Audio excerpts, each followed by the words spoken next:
New weapon and gameplay items. A new legendary weapon, 3 new mines, and 2 new grenades. Hello, my fellow raiders. Now, let's talk our new stuff for dealing damage, disruption, and death to other stuff. We know that the new legendary weapon is destined for Stella Montis, so we won't be able to get our hands on it until then, though you can be sure we will be giving it a right thorough test for you. The new grenades and traps, however, are a different story. We can have a play around with some of them, and I wanted to bring you, well, a little comprehensive look at what they are, what they do, and if they're worth using. And spoiler alert, one of them is absolutely busted. So, where do you get them to begin with, and what even are they? Well, the new weapon is the Aphelion rifle, but as I said, that's for later. The grenades are the Trailblazer grenade, the Seeker grenade, and the mines are the Pulse mine, the Deadline mine, and the Gas mine. Now, the Trailblazer grenade still remains at large, though watch this space.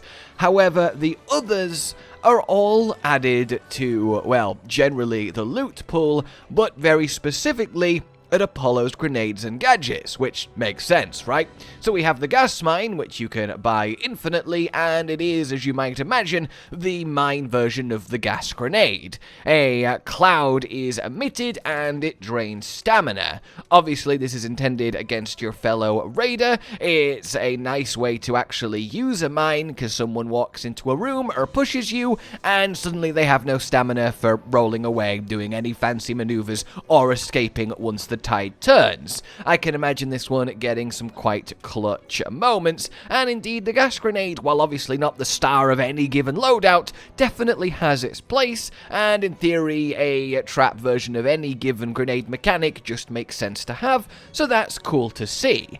Then we have ourselves the Seeker grenade. Think of these as a single target, less powerful but much cheaper wolf pack. It only does 50 damage, but otherwise it works very much similar. It has less range too. Wolfpack, you get 12 lots of 166, which is, you know, obviously awesome, but that can be overkill a lot of the time, whereas this just lets you specifically seek out and delete smaller arc. Also, you know those situations where you throw a wolf pack at like a rocketeer and it sets it on fire but doesn't quite kill it because 1 or 2 of the wolf pack homing explosions missed? Well, then you can whip out your Seeker grenade and spot target clean it up really easily from cover using the homing function. It's a really nice little addition, and yeah, a little brother to the wolf pack is very nice to have. Next then, let's talk Deadline. This is absolutely absurd, and honestly the star of the show. 1,000 damage. Bear in mind that the Hullcracker, the premium arc killer, every shot does 100 damage. So this thing in one single explosion is like hitting 10 Hullcracker shots on the exact point that you put the mine.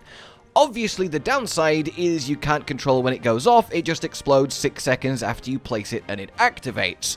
But given that you can place it on arc, you kind of see where this is going. Against players, timing is everything, quite literally. I could see a lot of people whacking this in an AA extract that opened just to mess with people, you know, those guys. And other than that, a very careful, precise, with a dash of luck in a corridor in a messy fight could see it just one-shotting people, and make no mistake, it will one-shot people. Something like a fuse grenade is great for taking down both people and arc. That does 80 damage.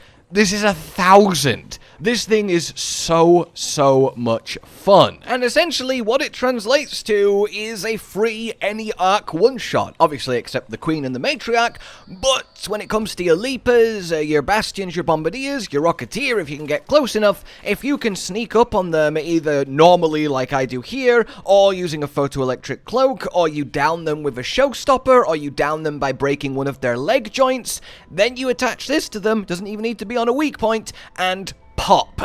there it goes. So given that you can buy 3 of these a day from the trader, you're essentially buying 3 Arc one-shot tickets a day, which is very much worth even for the price tag. This thing is a phenomenal tool in a raider's arsenal, and it's really cool to see it happen. The timer makes it finicky in PvP, and we don't get to go around just one-shotting people with mines, but for clever Arc use, it's really, really solid, and for me, at least until we can see the legendary weapon, the highlight of the new gear from this first update. And also here is me using it against the new matriarch. It took a lot of work to attach it, but it did 7,500 XP worth of damage.